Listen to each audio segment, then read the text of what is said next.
হে নবী, আপনার উম্মতকে জানিয়ে দিয়েন জান্নাত হচ্ছে জান্নাত হচ্ছে একটি উর্বর জায়গা। এবং আপনার উম্মতকে জানিয়ে দিয়েন জান্নাতের অনেক জায়গা ফাঁকা পড়ে রয়েছে। যদি তারা এই ফাঁকা জায়গায় গাছ লাগাতে চায় তবে তারা যেন গাছ লাগাইতে পারে।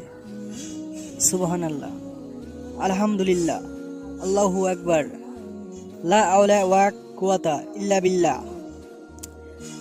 আশা করি আমাদের ভিডিওটি কেমন লাগলো, ইসলামিক ভিডিওটি, তা আমাদের কমেন্টে জানাবেন এবং আমাদের চ্যানেলটি সাবস্ক্রাইব করতে ভুলবেন না। অবশ্যই আল্লাহর উপর চ্যানেলটি সাবস্ক্রাইব করে আমাদের সঙ্গে থাকবেন।